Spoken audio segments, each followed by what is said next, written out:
Yeah, it's your boy Danny J. Quick, and I'm here with Kyron Silva. And we want to thank you for joining the Four Tales podcast. I want to know what it is Quick is trying to say.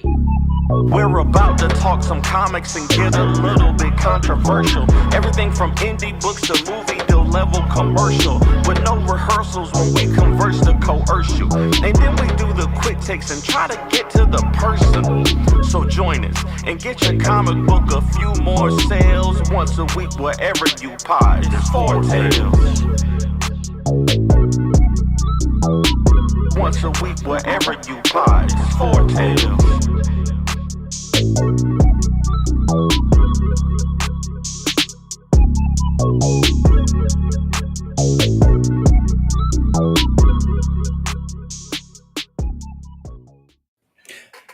Ladies and gentlemen, boys and girls, children of all ages, Taurus Comics, in collaboration with Fourth Wall Productions, respectfully brings to you the 168th episode of the Four Tales podcast. I am your host, Kyron Silva from Taurus Comics. Across the way is the Orchid Scribe of Ace Blade, Danny J. Quick, and together we are your two award-winning blurred comic creators here to help you find your next favorite comic. We are live on the Age to Geekdom Network by Facebook, Twitch, YouTube, and TikTok, but still not Kick, because Kick, you suck. So if you're listening or watching us live, thank you for your support. But don't forget to like, subscribe, share, and review this podcast because all your positive reviews and interactions help us reach a bigger audience. And that audience is here to listen to Danny J. Quick return from his vacation. What's up, Yeah, bro? man. Everything Irie. Oh, okay. Oh, you go to Jamaica for 1 week and all of a sudden you got an accent? Yeah, that's all I got though. That's all I Okay. got. We went. They one of the tour guides. You know, she was explaining some of the popular lingo that you hear, and you know all of that good stuff. And they really, I'll be honest though, like most of the tour guides were telling us about how the island is getting taken over by foreign countries and how they live off of tips at this point. Crap. So tourism is a much needed thing there, but Okay. we did have a good time. We got to rest and celebrate a good friend of mine's 40th birthday. Shout out to Aaron Burns and the whole Burns family, man. It was a good trip. Shout out Aaron. I hope you had a fun time with Danny. I had a great time with Javon as your co-host step in. Y'all did great. Javon, I couldn't tell that it wasn't me. It was like watching the same show. The fact that Javon was sick while doing the show, and he did a flawless job doing the show, I might add. Yeah. Just tells you the type of person he is. So Yeah. I'm going to have Javon back again. Plus the fact that, he keeps that narrative of black guys wearing glasses. Got to have the black guys wearing glasses, man. It's a thing now. Is it really? I feel like it. Okay. All right. So we have some news. Do you want to talk about the news? Do you want me to talk about the news? How do you want to do this? This is year 3, right? Year 3. We are back, ladies and gentlemen. We are bringing the Beam Awards back for the 3rd consecutive year. Kyron and I have been extensively gathering data and intel, and we've had numerous conversations about bringing the Beam Awards back. And should we, and are we having a positive impact? And is it something that's worth doing? And the answers were all yes. So we are going to be bringing back the Beam Awards for the 3rd year this year. So, ladies and gentlemen, look out for more announcements about the Beam Awards in the coming weeks after CrockerCon, of course, because Kyron is going to be busy this week. Yeah. But no, I mean, I will say thank you to everybody that's participated in the Beam Awards the last 2 years. We have seen you guys. That is a hard word. We have seen you guys posting your awards on your books and in your Kickstarters as nominations. So it does mean something to us when we see a Kickstarter say, I'm a Beam Award nominee, I'm a Glyph nominee, I'm a Ringo nominee, it says I'm a Beam Award winner. I'm like, oh, okay. Yeah. It does mean something to us that we are actually doing something. So we will be opening up for nominations in 2 weeks on Fortnite Friday, the 26th of September. And then we will leave those nominations open till November 1st. and then from there we'll get our judges to look over everything, just like we did last year. Just like we did last year. Yep. And if you are a sponsor that maybe wants to sponsor the Beam Awards for year 3 to help us get some awards mailed out, feel free to reach out to us at fourtailspodcast@gmail.com. I will gladly take your money, I mean your sponsorship, and help And produce. I'm great with it. Yeah. Anything else you want to talk about before we bring your guest on? Nah, man, let's go ahead and bring him on, man. I think this is Nothing else. Nothing. What am I missing? I have no idea, honestly. I just wanted to mess with you because you've been gone for a week. Now I feel like I'm missing something. I don't know. I was gone last week, so my brain is still in Jamaica. Like literally, I told my boss today. I've been back to work a couple of days now, and I was like, it's Friday. My brain is literally on the beach right now. I don't know what to tell you. I will say it was weird this past week not hearing from you every freaking day. Like I would check my DMs like, Danny didn't message me. Oh yeah, he's in Jamaica. That's how you know I was having a good time, because I literally usually when I'm on vacation, I don't take my work stuff, but I still check in with my friends and stuff. So I must have been having a really good time. Yeah. All right, go ahead and bring him in. This is no. You have 2 jobs on this show: quick takes and introduce the people. Okay, all right. So, ladies and gentlemen, we got a special guest this week. Kyron is a good friend, an artist, a writer mostly, an artist. He's done titles like Tiny Wizards, which I love the art on Tiny Wizards. B Squad, Eben 07, and much more. Also is going to be a featured guest at CrockerCon, right? No. Oh, maybe next year. Those days are gone. Guest at CrockerCon next year, maybe. No. Eben, no. Okay, Eben is joining us on the Four Tails podcast. I want to say yes, but no. Probably not. Thank you for being on the show with us. Absolutely. All right, Happy to do it. For the few people that maybe aren't familiar with you, I know Danny gave a quick rundown, but did you want to give us like a brief introduction of yourself? Sure. I'm Eben Burgoon. I am. Whoa, gosh. We started making comics in 2007.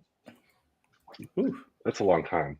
And when you say we, like who else? Yeah. So I started making comics with. I think he's a friend of the pod, right?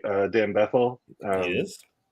So Dan and I co-created Eben 07 Covert Custodian, which is about the janitors that cleaned up after James Bond in 2007, because we didn't think we could afford an animation team to make up our crazy idea, which was very accurate. And so we just started making comics back in like those early days of web comics and putting things on WordPress, Comic Press kind of stuff. And we did that for a really long time. And I think we kind of got it to a place where we called it finished. And then we kind of splintered off and started our own projects. So he's doing Long John now, and I started doing B Squad. And we're going to actually go vacation in Yosemite, I think, here in like a week. So we're still great pals. Nice. I see I did not get the invite to the Yosemite, so screw both of you guys. Well, it's not just me and him. We're going, I can. No. It's too late now. Yeah, I guess, okay. I'm hurt inside, but it's all right. But no, we are glad to have you on. And honestly, this is the first time you and I have really been able to just talk. Mm-hmm. Like usually it's when we talk, it's about something productive, something CrockerCon related. This is the first time you and I have actually talked, so I appreciate you coming on. Yeah. But let's talk about your work. Like you mentioned, you've done Eben 07, you've done B Squad, which I love B Squad. You've done Tiny Wizards. What is it? Looks so good, man. Thank you. Bravo on time. I mean, all of the work looks great, but just something about the art on Tiny Wizards just is amazing. That's Dean Beattie. Dean is an artist based in the UK. And what was really magical about working with Dean, like he drew this this little he's a great artist, and he hand painted every page of that book. Mhm. And when I was like looking around to see who I would love to, like, what was my dream person to do um, Tiny Wizards, Dean was at the top of the list. I was following him on Instagram. You know, not very often poster, long time lurker kind of guy. Um, and he posted this like drawing that was of Captain Haddock from Tintin, like back to back with a knife, with Mm. the captain from Jaws, Quint. And it was just like, I loved that so much, and that's what like led me to start following him. And like, you know, we started messaging, and I just said like, hey, you know, I got this book that's in production. Would you want to do it? And he jumped at it, and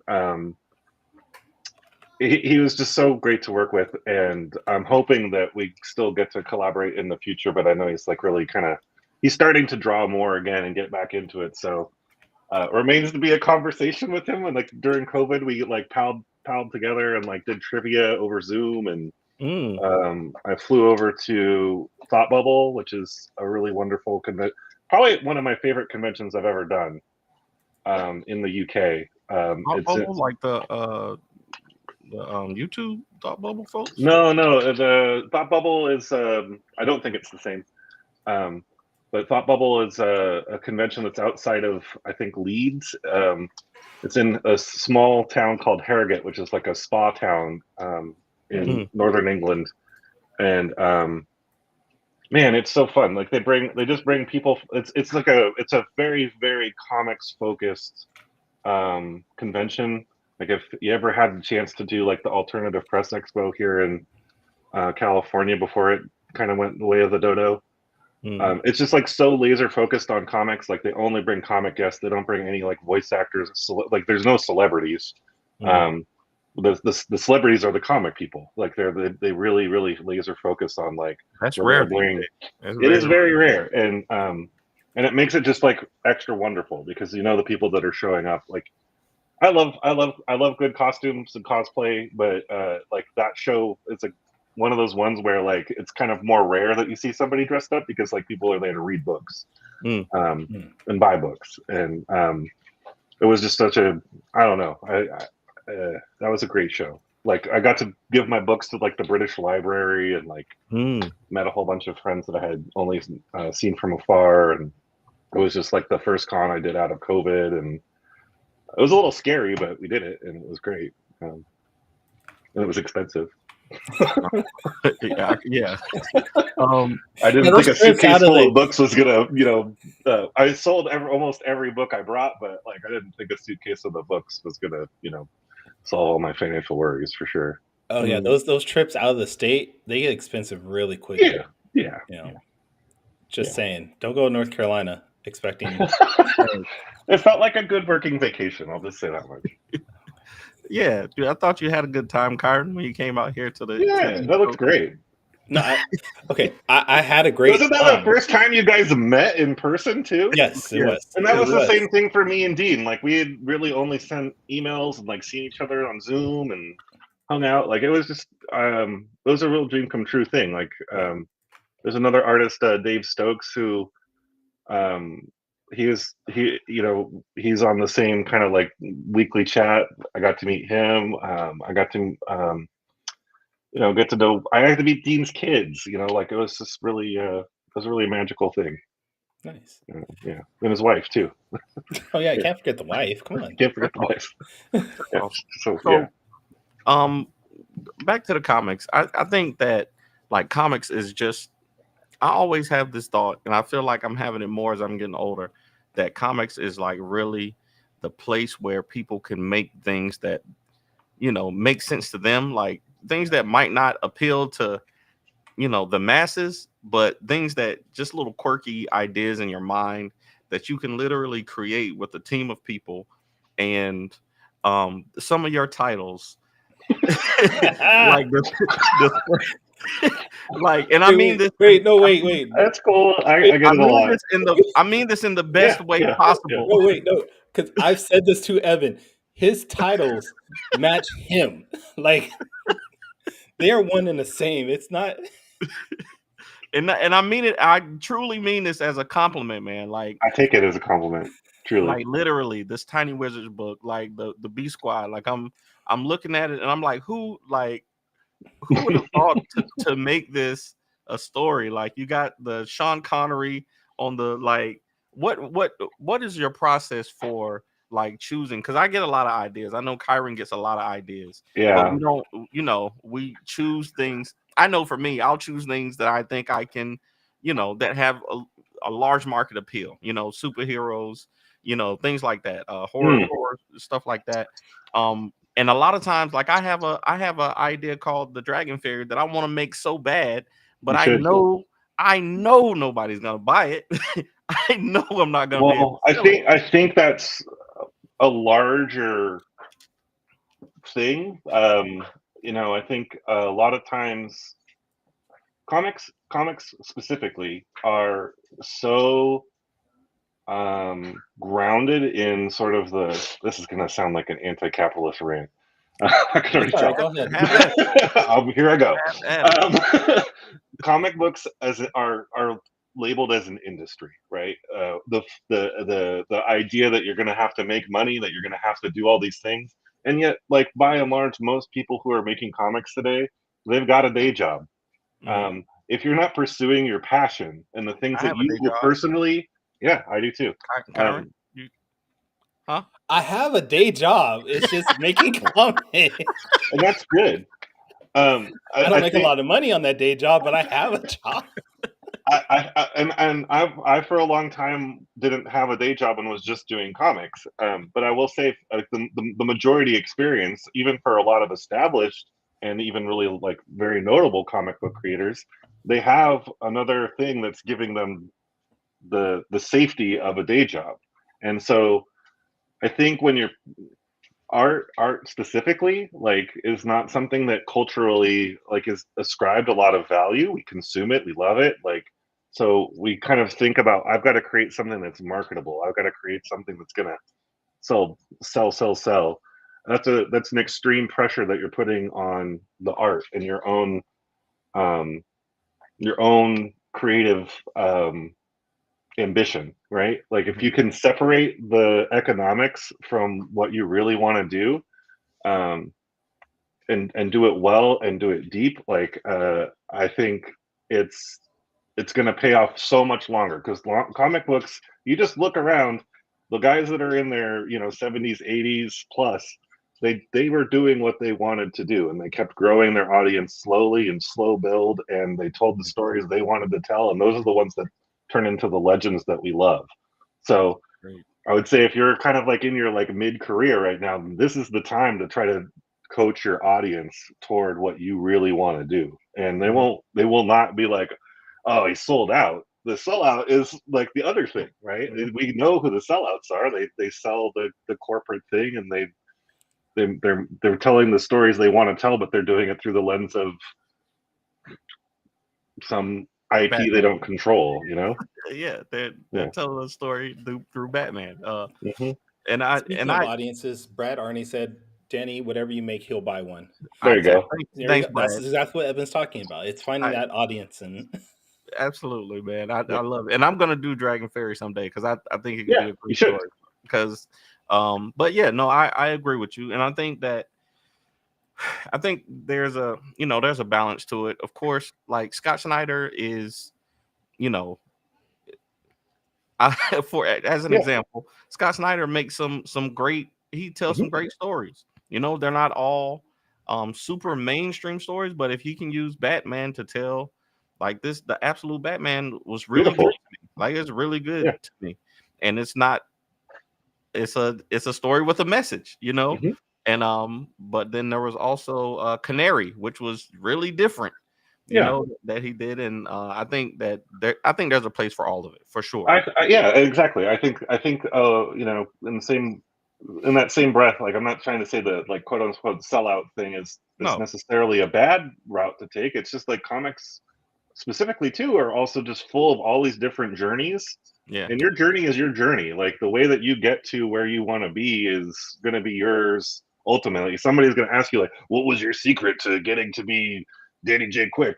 Well, The secret is I'm dating Jay Quick, not me, but Right. and I that's still haven't that's figured out great. quite what that means yet, but yeah. Because you're still on the journey. You're still on the journey. Like we're all gonna be. It's happening in real time. Like it's every single podcast, every single book, every time you make Dragon Fairies or don't. Like that's all part of the journey, and you'll one day you will, and it will be great. It will be better for it. Well, let's talk about your journey. You said you Oh, started off okay. as. I mean, this is an interview about you, not us. Oh, sorry. But no, but we okay. This is an interview for you to talk and talk about your works. But this is Yeah, also an interview because most of our audience are also comic creators themselves, yeah, honestly. So any tips are always appreciated. But your journey, you've had your ups and your downs, like sure, I'm sure yeah. any comic creator has. What are some things maybe that you would have done differently, knowing what you know Oh now? wow. Um, I don't have a lot of regrets about the journey. I think some of the things that I think I would have loved to have done differently or earlier.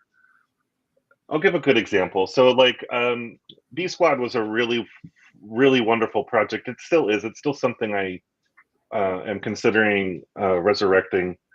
I Um, enjoy it thoroughly every time I read thank, it. So thank you. I'll put it out there. If you haven't read B Squad, and just a brief recap, B Squad is Evan's book about a mercenary team where every issue one character dies, but Evan picks a character that dies by rolling a dice. Or no, it's Yeah, a dreidel, right? it's kind of it's dreidel-esque. It's what they call a teetotum, and it's Okay. a whalebone top that you spin that's six-sided. And so there's six members of the squad, and they all are corresponded with a number. When I start the story, I roll it, and none of this is really in the book. It's not like it's a mechanic that's visibly in the book. This is all Yeah, like, I was about to say I don't remember seeing that. well, yeah.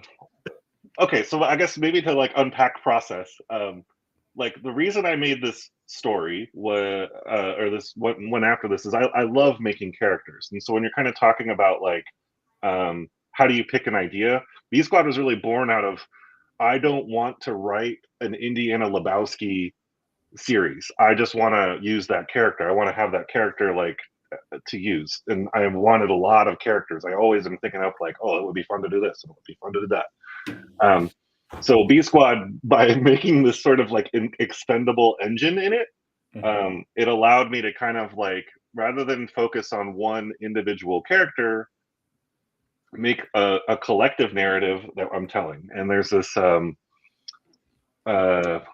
it's like a philosophical dilemma called Theseus's ship.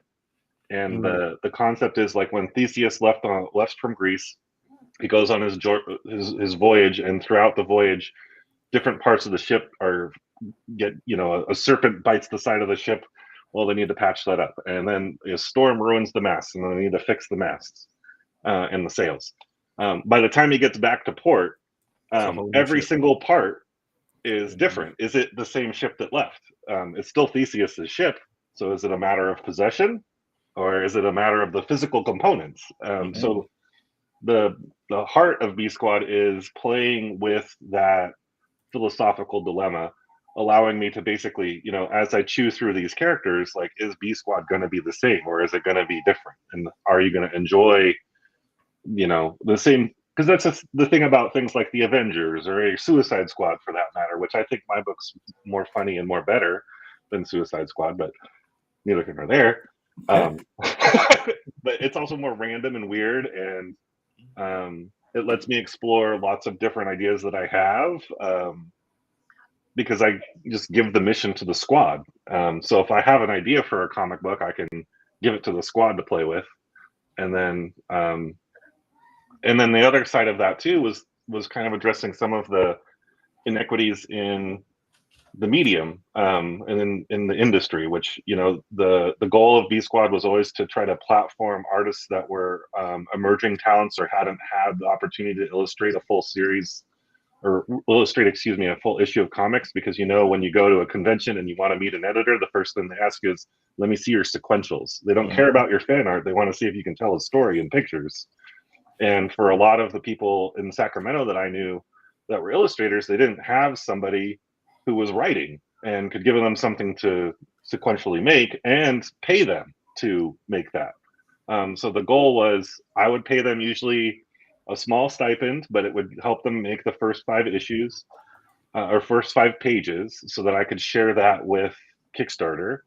And then Kickstarter would hopefully fund the gap. And the few times that I went to Kickstarter, that succeeded. And then they were also concurrently working. So each artist team had the script at the same time and were working on the book at the same time, which allowed me to effectively put out a trade at the same rate it would have taken me to put out a single issue.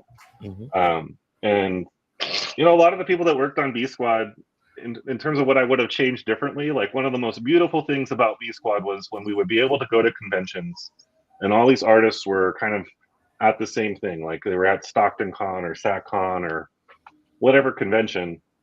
It was very easy to sell a comic. Stockton Con and SatCon, Danny, are conventions in different cities in California. Just want I drew the even when we did Dragon Con, or you know, there was a lot of conventions that we did where there was somebody there, and I could sell a copy of B Squad and say, "Oh, you want to go to table this, and table this if you want to get them to sketch in it too." What I had wish I had done differently was instead give those artists those books, which it was in their contract that they could buy them at print cost and sell them if they wanted to. But a lot of the artists didn't want to sell a book that contained 4 other artists and get into that confusing thing like, no, this is mine and that one's theirs kind of thing. At least that's my perception of it. Some people were totally cool with it and did it, but we never made the single issues, and that never really gave them their like full time in the sun, if you will, the full spotlight. So I think I would do that differently. But I think that's a good observation, though. I think one of the things I talk to artists about a lot is, you know, being able to have more things on their table.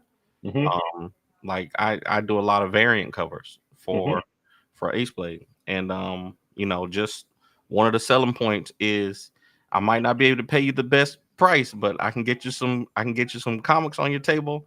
And you know, Ace Blade is not Batman, but people are starting to know who Ace Blade is. So it's you know, it's good to have a comic book on the table. If you got a lot of prints, cool, you know, that's great. But even though you didn't do the internal art, it's good to have a comic book on the table, and people love variant covers. So I think that's a great observation. I mean, the deep irony is that with B Squad, for folks that are not like super into comics, buy the book, they assume I did all the art because I'm the one selling it. And it's always a really tricky, like, I mean, it's not tricky for me, but it's tricky for their understanding. Like, oh, wait, there's a writer and there's a letterer and there's all these other jobs. Like, what are you talking about? I thought you're selling this. You made this. You did this, yeah. It is surprising how many people forget that there's different teams that do all this to make a book. It is funny. Yeah, and it's a real thing. And but I always really loved being able to, you know, kind of have that little piece of education, letting people, you know, and I mean, B Squad too, I think the other thing that if I had to do it over again that I'd do differently, you know, I got this, it was a prison of my own making, or I guess maybe not a prison, that's a little harsh, but it got the attention of an animation company, and they were at the time starting a comic book line, and they were interested in basically using it to, you know, try to pitch television shows and get it developed.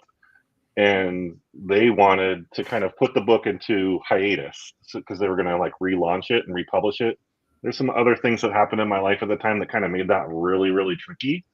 And so I wish that what I had done differently there is, I think, just not, it was mine. It was always mine. I didn't have to put it on hiatus, but by putting it into hiatus and kind of like accepting that, I really lost a lot of momentum. Like, you know, that we had volume 3 characters and artwork already developed by Sean Sutter, who was like kind of the lead artist on B Squad. He would usually help me come up with, like, you know, I'd come up with these characters. Sean and I would sit down and we'd kind of talk about what they should look like, what kind of their powers are, and he'd kind of make this like character asset lineup of each character. So that way, like much like an animated show, the characters, even though they're being illustrated by a different person, they still could be on model in their own style. So we never tried to make any artist be like, well, you have to conform Sullivan Caliber to Sean's Sullivan Caliber. It's like, no, like as long as he's wearing his Expos hat and kind of looks like Sullivan Caliber, have at it. We're hiring you as an artist to show off what you can do. So do your best and do it in your style. Don't try to cop to somebody else. And that works so well. Like a book reads like an anthology. It's so fun. I think I still am very proud of it. But yeah, it lost its momentum. Like if I go back to the drawing board for B Squad, I'm like in this space in head where I'm like, do I just go for volume 3 or do I need to go back and really like redo or do like a reboot or B Squad re-rolled? I don't know. We'll see.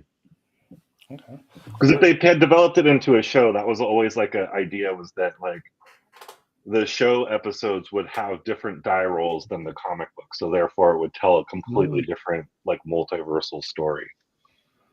That would have been tough though as a TV show to have a constant changing of actors and actresses coming through. Like I wouldn't want to. That was the thing that I thought was really, really marvelous about the show pitch that we had going, was that and it would have, they really wanted it to go to Netflix because they were starting to do those interactive features. And so essentially like the die roll that would happen would have been like any outcome could have happened. So sort of like a pick your own adventure book type thing. It would have been an animated show. And that's the thing too, is like if we had kept it, it was an animation company, so we could have kept it animated and just had the voice actors come up with a different voice and a different character for the characters that were killed off. We never really wanted it to be a live action series. I did pitch a live action version where it would be the B Squad would have been puppets, and then everything else would have been people. So only the puppets would have died. You can't be killing puppets, man. I know that's hard. You can't be killing. That would have been amazing. Muppets, no killing Muppets. Oh, killing puppets. I could think of some puppets. I'm fine with losing. I hear you. I hear you. I hear you on that. Oh man. All right. Well, we brought this up a couple times during the show. You are the founder of CrockerCon. Yeah. Don't sound so enthusiastic about that. I am.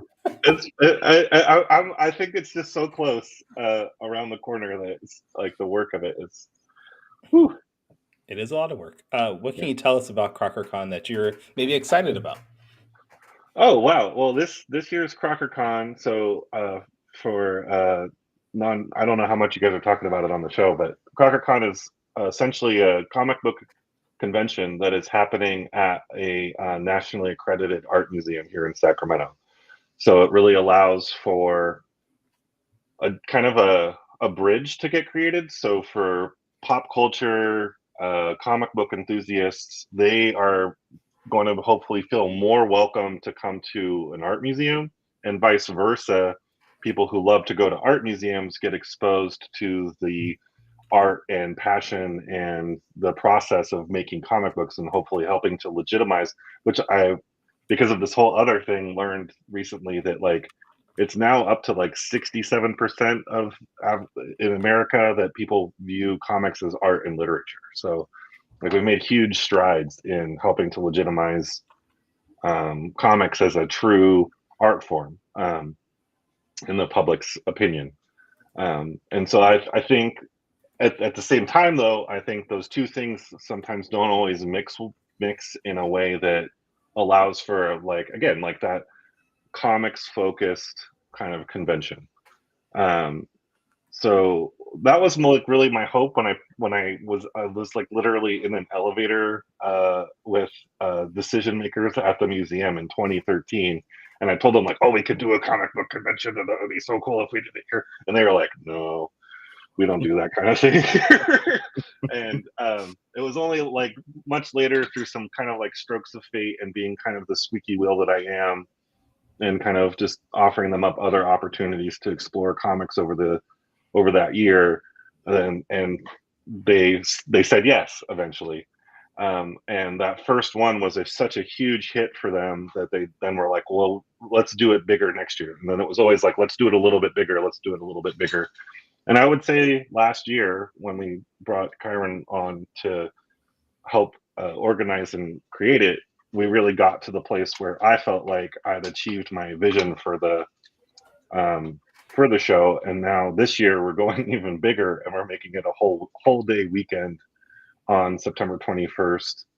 We're bringing guests from up and down California. We have a creator, Mike Norton, who did Battle Pug. He's currently working on that crypto book, The Last Dog of Krypton, with Ryan North. He's done like things like Blue Beetle, Hellboy comics. He's done a lot of things. We're bringing him out from Chicago as kind of like our big guest. And there's a lot of things I'm really excited about with CrockerCon this year. I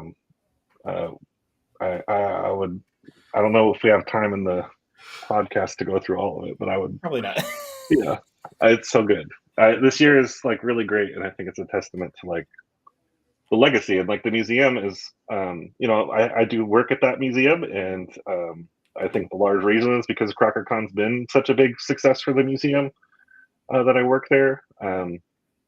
And that's been the hardest thing, I would say, is kind of like transitioning to being a museum education program coordinator full time, and then balancing sort of my cartooning comic book career also. Mm-hmm. And then when CrockerCon and that meet, it's like I can't. That's why I'm like, no, I can't. About being part of the show, I can't table. I can't, sell Tiny Wizards there. Platform myself, and that part is challenging. I definitely understand that. Yeah. If I was going to tell Kyron if I was trying to get there this year. But that Jamaica trip definitely. Hey, next year. There's always next year. But I am 100% going to be down there. Be over there next year for CrockerCon. Yeah. I've heard great things, and I'm gonna make it happen no matter what. Kyron came to this coast this year. Next year I'm going over there. Sacramento is a good city. I really love Sacramento, except for those Kings. But everything else I hear is fine. I was gonna ask. Damn, sucks. Danny just dropped off. Wow, just no idea what happened to Danny. No. All right, I'll bring him back. Probably won't say what I think of the Kings. You see what happens when you. See what happens when you tell the truth? When you give certain people power. You see what happens. With great power comes great responsibility, and I have the responsibility to shut you up. No, but But I do love when you guys post on Instagram and like the light the beam thing. That's great. Light the beam, yeah. Light the beam. No, I was gonna ask you though, because I think that the initial hesitation from the museum is like I can understand, like a convention crowd and a museum crowd are two different. Like you don't even think. I wouldn't want these people coming into my, you know what I'm saying? Like that is at the crux of, I think, a social change around museums. Also, like museums are, I think, rapidly, especially art museums, are starting to rapidly recognize that, like, the way that they're kind of built, the way that they kind of do things, they recognize like the public perception is there's these ivory towers of they're I mean in a lot of ways too, it's like this is where rich white people put their money and their time, and it's not for everybody. And I think by and large that couldn't be further from the truth, at least for our museum for sure. We really have I'm really proud of like the work I've done as of late. Like we just had the festival I just did was called Descubra, and our education team came together, and we brought like 30 lowriders parked out front. We had an all-female mariachi group welcoming people to the museum. We had indigenous dance performances. We had luchadors wrestling in a courtyard outdoors. I mean, it was such a fantastic, wonderful day of platforming, Latin art and Latin culture. You know, Kyron is an honorary luchador. I did not know that. I found out recently. What was your luchador name, Kyron? El Negro Loco. I did learn that recently. Oh, but We'll have to get him in the ring next time. Absolutely. I would pay good money to see. Yeah. Maybe we'll do that. There is video of me wrestling. Yeah. There is a video of me wrestling out there somewhere in the world. Yeah. I haven't been able to find it because our matches were recorded. So somebody has a VHS of it somewhere. I just can't find it. Nice. That's beautiful.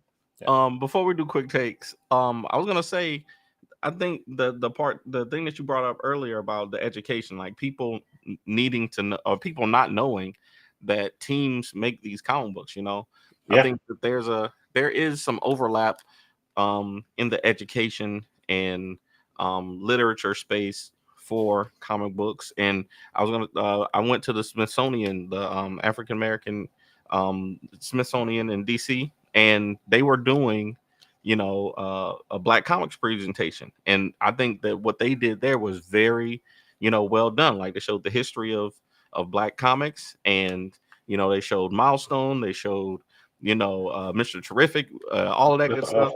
And I was like, this is really good. Like, and it's not necessarily the rowdiest people coming to see it.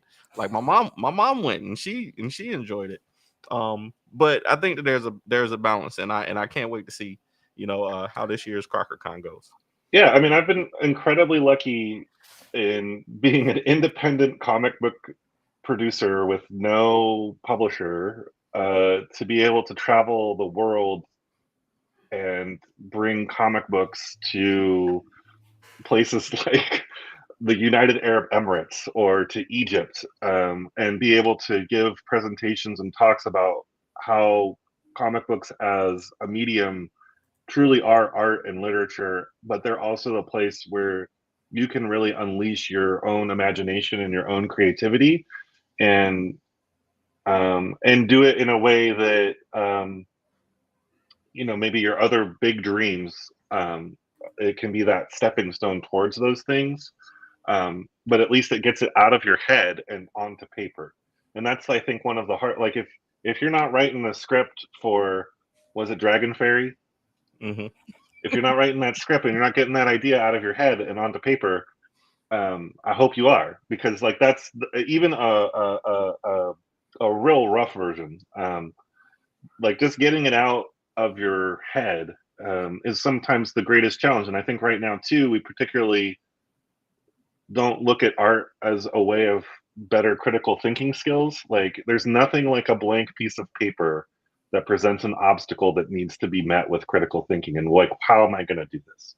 And comics, because they have to do that sequential art, you have to pick the pictures that are going to be the moments that are going to tell your story, and you're going to have to break that down in a way that's like one of my favorite challenges, I think I put you through this, Kyron, is draw a blinking light in one panel. And it makes people really go like, oh, a blinking light with one picture, like, how am I going to do that? And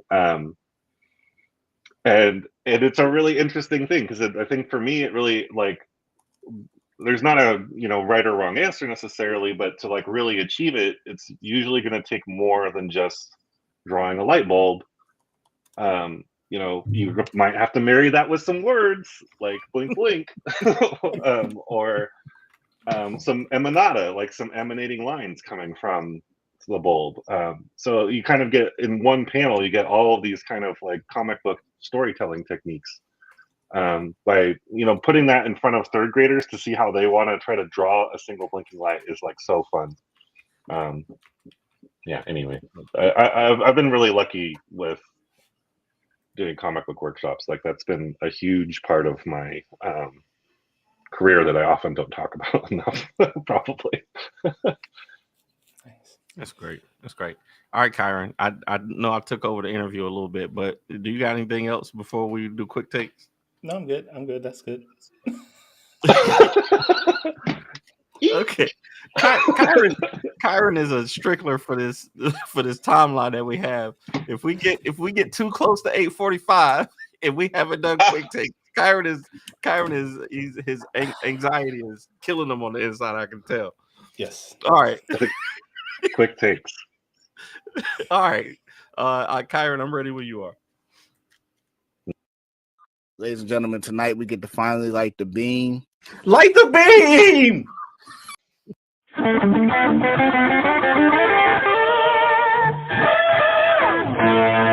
Quick takes.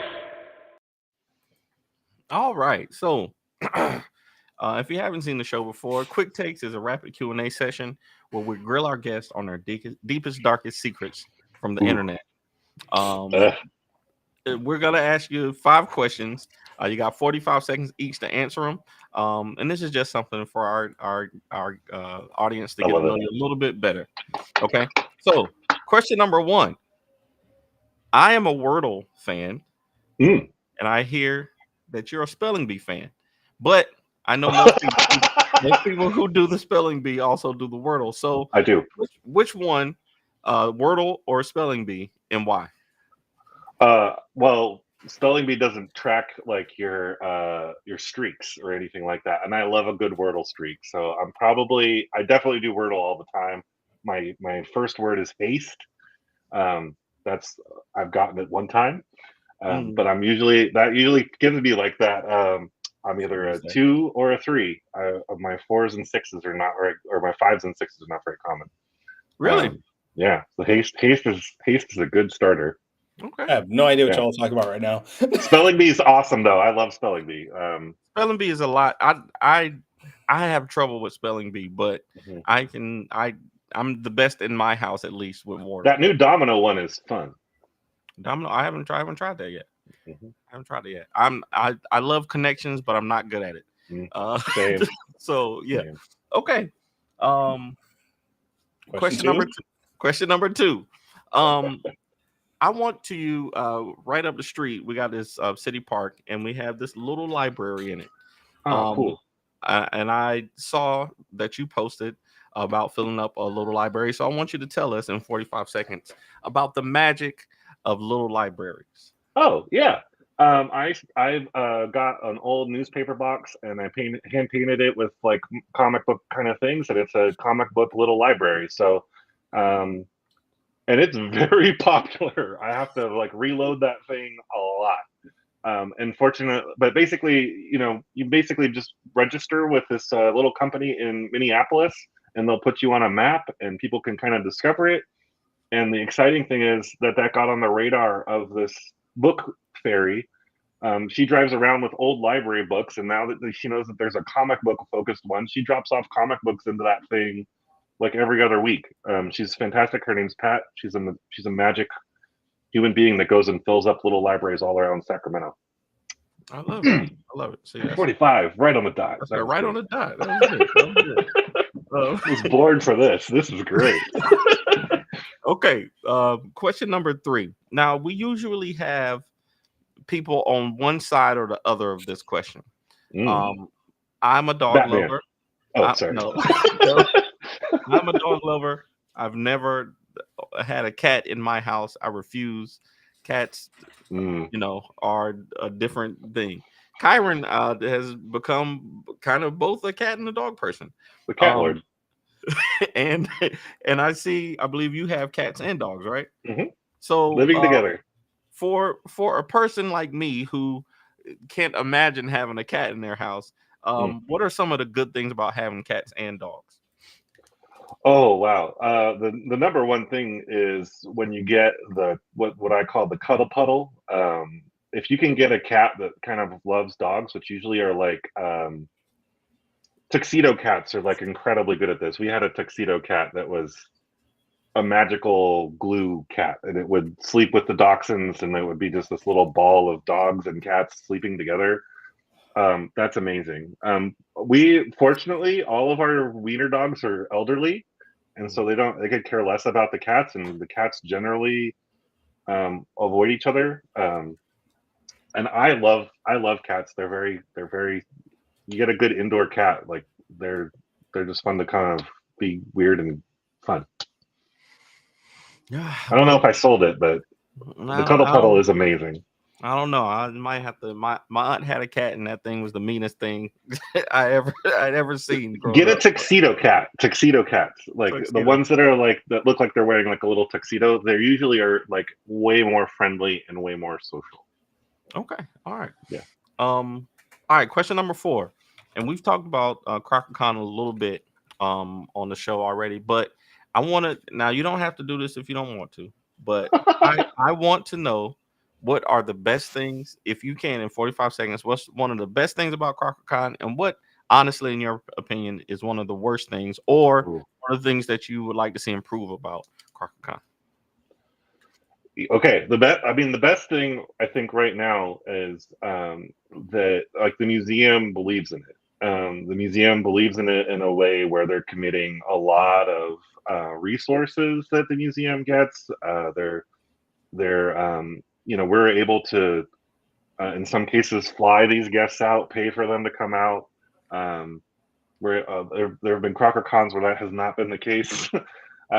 So I think now that the museum really loves it and believes in it, I think that's really magical. And I'm really hoping that we can kind of build on the success of this year to kind of make a Sacramento comic book week. The worst thing I would say is the other side of that is it's only inside of the museum, so we can't make it very big. Okay, I like that. The last guy in the last 2 seconds.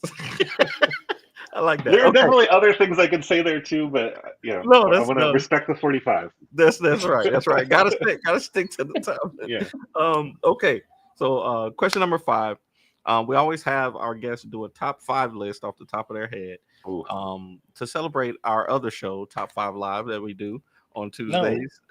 No. It is not we. It's our show, Kyron.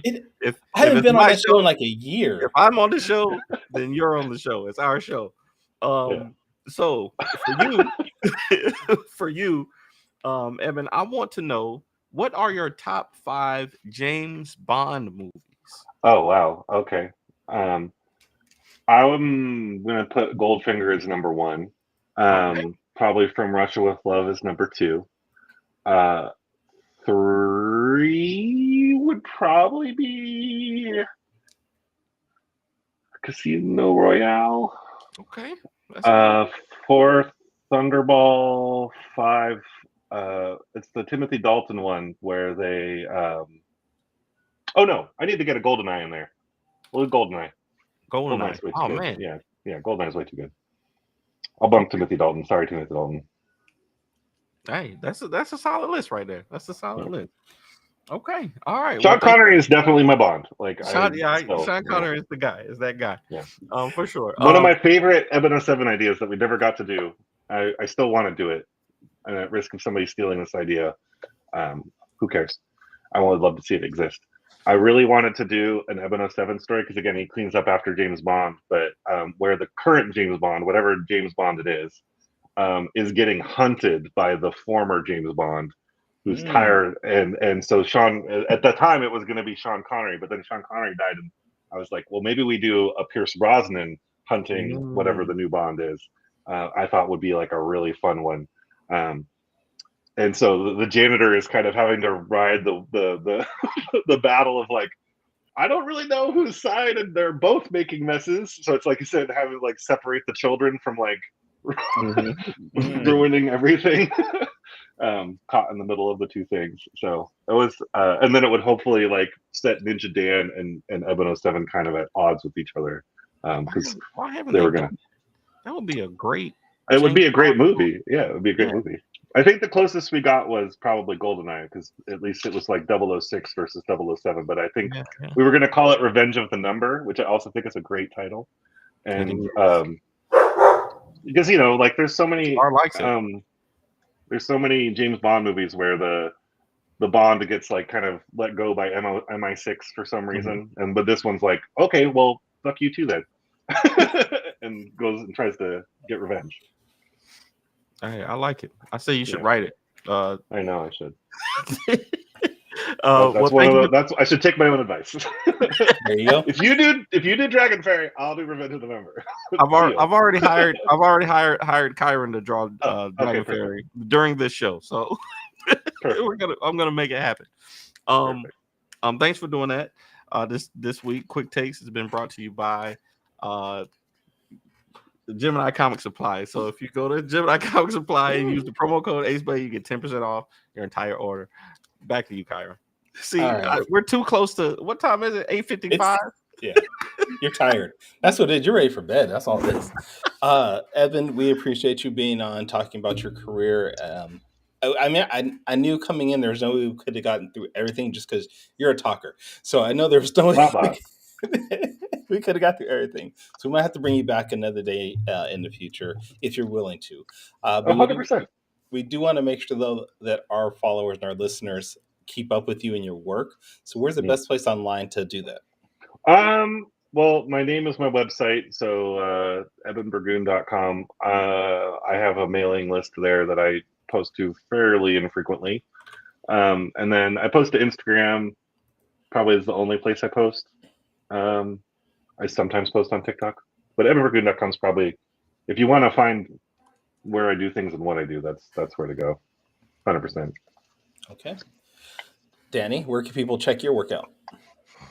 That's a good question. I guess the best place to find me is fourthwallpros.com, where you can get all of our comics. And if you want to find me on social media, is at the Ace Blade on all social media platforms, or my new page, Kevon Comics. Nice. Are you serious? Did you make that? I changed. I had a backup page on TikTok, and I changed it to Kevon Comics because everybody says I look like Kev on stage. So, Okay. Kyron, where can people find you? You can check me out at TaurusComics.com. I am at Taurus Comics at all social media platforms. So if you want to, please go check that out. You really did change it to Kevon Comics. Oh my God. All right. And this is your first time checking out our podcast. You can go to our website, fourtailspodcast.com. You can listen to our previous episodes. You can buy some merchandise. You can catch up on the Beam Awards, which is coming soon. But that is the number 4, TALESpodcast.com. Join us next week, though, where we will have Gene Willoughby on the show talking about sunstorms. I'm lost at this Kevon Comics thing. But yeah, join us next week. Gene Willoughby on the show. Until then, everybody, sayonara, goodbye, and please take care of yourselves.